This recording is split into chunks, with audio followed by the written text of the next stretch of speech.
ഈശോ മിശിഹായ്ക്ക് സ്തുതിയായിരിക്കട്ടെ. ഞാൻ മാണിപ്പറമ്പിലച്ചൻ. മരിയൻ ധ്യാനം എപ്പിസോഡ് 133.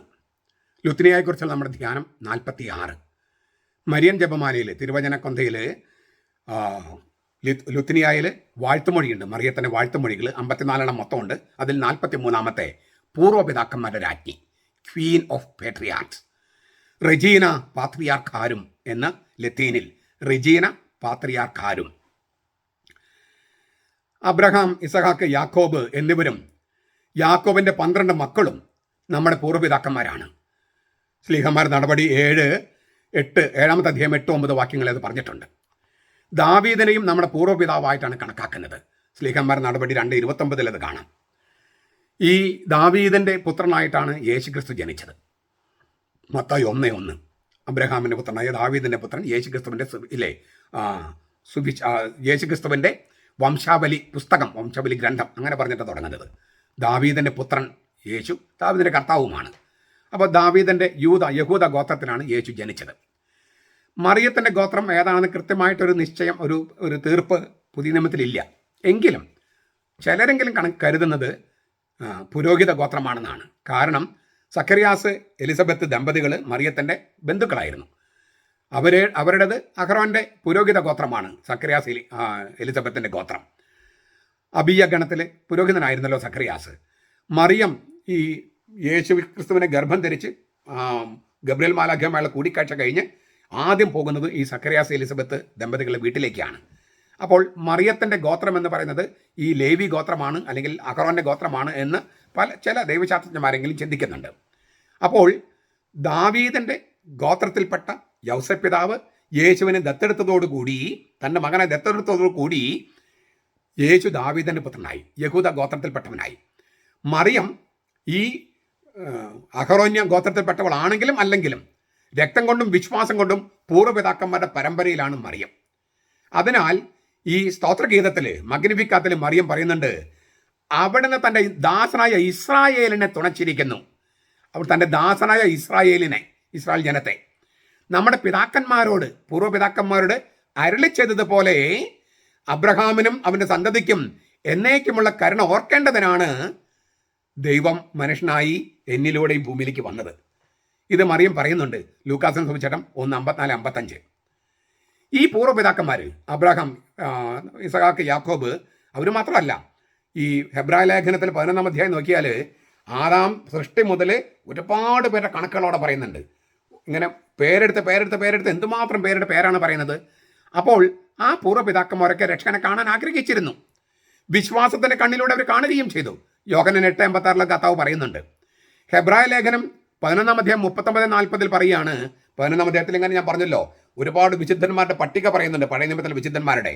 എന്നിട്ട് പറയാണ്, എന്നാൽ അവരെല്ലാവരും വിശ്വാസത്തിൻ്റെ സാക്ഷ്യം പ്രാപിച്ചെങ്കിലും വാഗ്ദാനം ചെയ്യപ്പെട്ടത് പ്രാപിച്ചില്ല.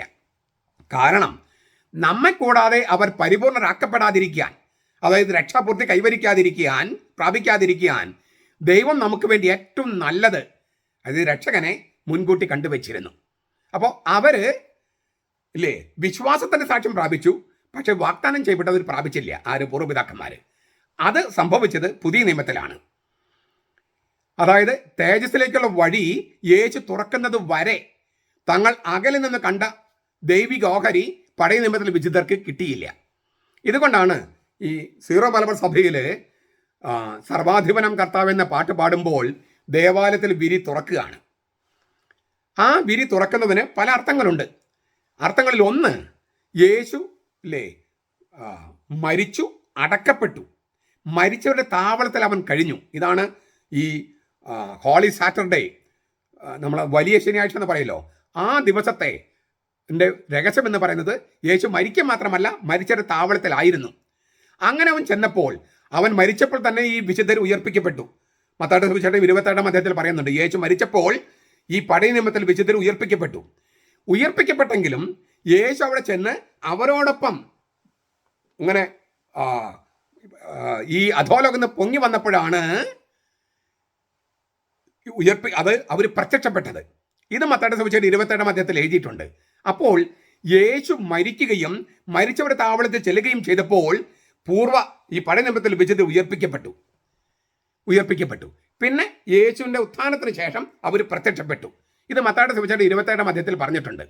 അതായത് തേജസ്സിലേക്കുള്ള വഴി യേശു തുറക്കുന്നത് വരെ തങ്ങൾ അകലിൽ നിന്ന് കണ്ട ദൈവിക ഓഹരി പഴയ നിയമത്തിൽ വിശുദ്ധർക്ക് കിട്ടിയില്ല. ഇതാണ് മത്തായിയുടെ സുവിശേഷം 27 അധ്യായത്തിൽ പറഞ്ഞിരിക്കുന്നത്. തൽഫലമായിട്ട് ഈ ഹെബ്രായ ലേഖനം 12 അധ്യായം 1 വാക്യ, സാക്ഷികൾ ഇത്ര വലിയൊരു മേഘാവലി നമുക്ക് ചുറ്റും നിൽക്കുന്നത് കൊണ്ട്. ഏതാണ് ഈ സാക്ഷികൾ ഇത്ര വലിയ മേഘാവലി? ഈ 11 അധ്യായത്തിൽ പറഞ്ഞിരിക്കുന്ന വീരപുരുഷന്മാരും വീരവനിതകളും പഴയ നിയമത്തിലെ അവർ മുഴുവൻ നമുക്ക് ചുറ്റും നിൽക്കുകയാണ്.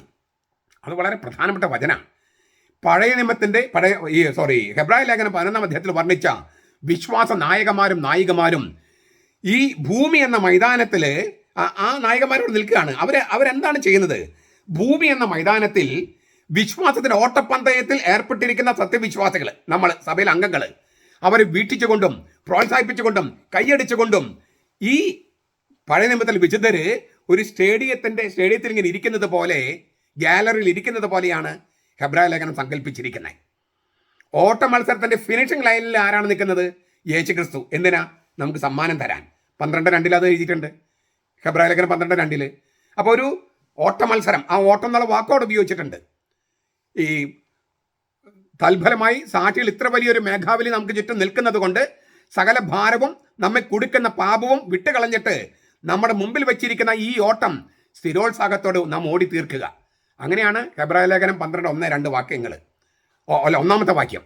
അപ്പോൾ ഓട്ടപ്പന്തയമാണ് നമ്മുടെ വിശ്വാസ ജീവിതം, ഒരു മത്സരമാണത്. ആ മത്സരത്തിൽ മൈതാനത്തിൽ മത്സരം നടക്കുമ്പോൾ പഴയ നിയമത്തിൽ വിശുദ്ധർ പൂർവ്വപിതാക്കന്മാരൊക്കെ ഈ ഗാലറിയിൽ, സ്റ്റേഡിയത്തിൻ്റെ ഗാലറിയിൽ ഇരുന്ന് നമ്മെ പ്രോത്സാഹിപ്പിക്കുന്നു, നമുക്ക് പ്രേരണ നൽകുന്നു, ഉത്തേജിപ്പിക്കുന്നു. ഫിനിഷിംഗ് ലൈനിൽ കർത്താവ് യേശു നിൽക്കുന്നു കിരീടവുമായിട്ട്. അവൻ കാത്തു നിൽക്കുകയാണ്. അപ്പോൾ ഇത് വളരെ പ്രധാനപ്പെട്ട സംഗതിയാണ്. പൂർവ്വപിതാക്കന്മാർ, മരണം മൂലം മടങ്ങിപ്പോയ പൂർവ്വപിതാക്കന്മാർ, അതുപോലെ പറയുന്ന വിശുദ്ധർ നമ്മെ നോക്കി ഹർഷാരവും മുഴക്കുന്ന ഈ ചിത്രം പുണ്യവാന്മാരുടെ ഐക്യത്തിലേക്കും വിശുദ്ധരുടെ മധ്യസ്ഥ പ്രാർത്ഥനകളിലേക്കും കഴിച്ചുകൊണ്ടാണ്. വെളിപാട് പുസ്തകം 5:8, വെളിപാട് പുസ്തകം 8:1-4 വിശുദ്ധരുടെ പ്രാർത്ഥനകൾ വേണമെന്ന് തിരുവചനം എഴുതിയിട്ടുണ്ട്. ആ തിരുവചനത്തിനെതിരെ നിൽക്കുന്നവർ പെന്തക്കോസ്തക്കാരും യഹോവ സാക്ഷികളും ഈ കത്തോലിക്ക സഭ വിട്ടുപോയവരാണ്. വിശുദ്ധരുടെ പ്രാർത്ഥന വേണ്ട, ഏകമധ്യസ്ഥനുള്ളവൻ വിശുദ്ധരുടെ പ്രാർത്ഥന വേണ്ട, മറിയം വേണ്ടാന്ന്. അവരൊക്കെ തിരുവചനത്തിനെതിരെയാണ്. വിശുദ്ധരുടെ പ്രാർത്ഥന വേണമെന്ന് വെളിപാട് പുസ്തകം 5:8 8 അധ്യായം 1-4 വാക്യങ്ങളിലുണ്ട്. വിശുദ്ധരുടെ പ്രാർത്ഥന എന്ന് 2 പ്രാവശ്യം അവിടെ എഴുതിയിട്ടുണ്ട് 8 അധ്യായത്തിൽ. എന്നിട്ടും ഇവർ പറയുന്നത് ഈ വിശുദ്ധരുടെ പ്രാർത്ഥന വേണ്ടെന്ന്. തിരുവചനത്തിനെതിരെ നിലപാടെടുക്കുക എന്നുള്ളതാണ് ഈ പറഞ്ഞ കത്തോലിക്ക സഭയിൽ നിന്ന് വിട്ടുപോയവരുടെ ഒരു പൊതു നിലപാട്. അതാണ്. തീർത്ഥാടകയായ സഭയിൽ നിന്നും വിച്ഛേദിക്കപ്പെട്ടവരോ ഭൂമിയിലെ സഭയോട് താല്പര്യമില്ലാത്തവരല്ല സ്വർഗീയ സഭ. ഭൗമിക സഭയുടെ രക്ഷയ്ക്കായി ഉത്സാഹത്തോടെ ദൈവത്തിനു മുമ്പിൽ നിവേദനം സമർപ്പിക്കുന്നവരാണ് ഈ പൂർവ്വപിതാക്കന്മാർ എന്ന് ഈ തിരുവചനം സാക്ഷ്യപ്പെടുത്തുകയാണ്.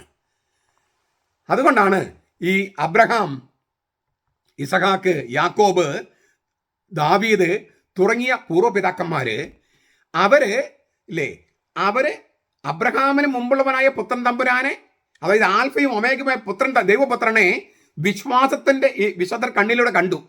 പക്ഷേ ഈ പുത്രൻ തമ്പുരാനെ, അബ്രഹാമിന് മുമ്പിലുള്ള പുത്രൻ തമ്പുരാനെ, യോഹന്നാൻ 8:58, ആൽഫയും ഒമേഗയുമായ ദൈവപുത്രനെ, വെളിപാട് 22:12-13, ആ പുത്രൻ തമ്പുരാനെ വിശ്വാസത്തിന്റെ കവാടത്തിലൂടെയും അനുസരണത്തിന്റെ വാതിലിലൂടെയും ഈ ഭൂമിയിൽ കൊണ്ടുവന്നതാരാണ്? മറിയമാണ്. അതിനാൽ അബ്രഹാമിന് മുമ്പേ ഞാനുണ്ട് എന്ന് പറഞ്ഞവനെ ഈ ഭൂമിയിലേക്ക് കൊണ്ടുവന്നത് മറിയമല്ലേ? അബ്രഹാമിന് മുമ്പ്, പൂർവ്വപിതാവായ അബ്രഹാമിന് മുമ്പ് ഞാനുണ്ട് എന്ന് പറഞ്ഞ യേശുവിനെ, ദൈവം തന്നെയായ പുത്രനെ ഈ ഭൂമിയിലേക്ക് കൊണ്ടുവന്നത് ആരാണ്? മറിയം. വിശ്വാസത്തിന്റെ കവാടം തുറന്ന്, അനുസരണത്തിന്റെ വാതിൽ തുറന്ന് അവളാണ് പരിശുദ്ധാത്മാവിന് തൻ്റെ ജീവിതത്തിലേക്ക് സ്വാഗതം ചെയ്ത് ദൈവപുത്രനെ ഗർഭം ധരിച്ച് 10 മാസം ചുമന്ന് പ്രസവിച്ചത്. അപ്പോൾ അവള് പൂർവ്വപിതാക്കന്മാരുടെ രാജ്ഞിയല്ലേ? വല്ല സംശയമുണ്ടോ? രാജ്ഞി എന്ന വാക്കിൻ്റെ അർത്ഥം നമ്മൾ ഇന്നലെ കണ്ടു. മാലാഖമാരുടെ രാജ്ഞി എന്ന വാഴ്ത്തമൊഴിയിൽ അത് നിങ്ങളവിടെ കാണുക. മാലാഖമാരുടെ രാജ്ഞി എന്നുള്ളത് പൂർവ്വപിതാക്കന്മാരുടെ രാജ്ഞിയാണെന്ന് ബൈബിൾ തന്നെയല്ലേ സാക്ഷ്യപ്പെടുത്തുന്നത്. മറിയം പൂർവ്വപിതാക്കന്മാരുടെ രാജ്ഞിയാണെന്ന് ബൈബിൾ തന്നെയല്ലേ സാക്ഷ്യപ്പെടുത്തുന്നത്. അതൊരു ഗംഭീര വാഴ്ത്തമൊഴിയല്ലേ? ഞാൻ ഈ പറഞ്ഞ വചനങ്ങളെല്ലാം തിരുവചനങ്ങളാണ്. അതുകൊണ്ട് പൂർവ്വപിതാക്കന്മാരുടെ രാജ്ഞിയായ മറിയത്തെ, അതായത് പഴയ നിയമം ആർക്ക് വേണ്ടിയാണ് കാത്തിരുന്നത്, ആ രക്ഷകനെ ഈ ഭൂമിയിലേക്ക് കൊണ്ടുവന്നത്, വിശ്വാസത്തിൻ്റെ കവാടത്തിലൂടെ കൊണ്ടുവന്നത്, അനുസരണത്തിൻ്റെ വാതിൽ തുറന്ന് കൊണ്ടുവന്നത് മറിയമാണ്. അതുകൊണ്ട് തന്നെ മറിയം പൂർവ്വപിതാക്കന്മാരുടെ രാജ്ഞിയാണ്. പഴയ നിയമത്തിലെ സകല വിശുദ്ധരുടെയും രാജ്ഞിയാണ്. ഈ സകല വിശുദ്ധരെയും പൂർവ്വപിതാക്കന്മാരുടെയും ഓർമ്മ നമ്മൾ കത്തോലിക്ക സഭയിൽ 17,000 മേലെ വിശുദ്ധരുടെ ഓർക്കുന്നുണ്ട്. ഈ പഴയ നിയമത്തിലെ എല്ലാ വിശുദ്ധരുടെയും തിരുനാളുകൾ അവിടെ എഴുതിയിട്ടുണ്ട്. നമുക്ക് അറിയാവുന്ന ചില തിരുനാളുകൾ മാത്രമാണ് നമ്മൾ ആഘോഷിക്കുന്നത്. പക്ഷേ കത്തോലിക്ക സഭ അങ്ങനെയല്ല എഴുതി വെച്ചിരിക്കുന്നത്. ഈ പഴയ നിയമത്തിലെ സകല വിശുദ്ധർക്കും ഓരോ തിരുനാൾ ദിനം അലോട്ട് ചെയ്തിട്ടുണ്ട്. ഓരോ ദിവസവും 40 തൊട്ട് 50 വരെ വിശുദ്ധരെ അലോട്ട് ചെയ്തിട്ടുണ്ട്. എല്ലാവരും ഓർക്കാൻ പറ്റാത്തതുകൊണ്ട് നമുക്ക് ഏറ്റവും അടുത്തുള്ളതോ അല്ലെങ്കിൽ നമുക്ക് പരിചയപ്പെട്ട ആളുകളെ മാത്രം നമ്മൾ അനുസ്മരിക്കുക മാത്രം. പക്ഷേ സഭയിൽ അങ്ങനെയല്ല എഴുതപ്പെട്ടിരിക്കുന്നത്. ഈ പഴയ നിയമത്തിലെ വിശുദ്ധരെ മുഴുവൻ നമ്മൾ ആണ്ടുവട്ടത്തിൽ ഈ തിരുനാൾ ദിവസങ്ങളിൽ ഓർക്കുന്നുണ്ട്. കാരണം അവർ പൂർവ്വപിതാക്കന്മാർ പഴയ നിയമത്തിലെ വിശുദ്ധരാണ്. ആ പൂർവ്വപിതാക്കന്മാരുടെയും വിശുദ്ധരുടെയും രക്ഷകൻ കർത്താവ് ഈശോ മിശിഹയാണ്. ആ രക്ഷകൻ്റെ അമ്മ മറിയമാണ്. അതുകൊണ്ട് പൂർവ്വപിതാക്കന്മാരുടെ രാജ്ഞി തന്നെയാണ് മറിയം. ഇത് തിരുവചനങ്ങൾ സാക്ഷ്യപ്പെടുത്തുന്നതാണ്.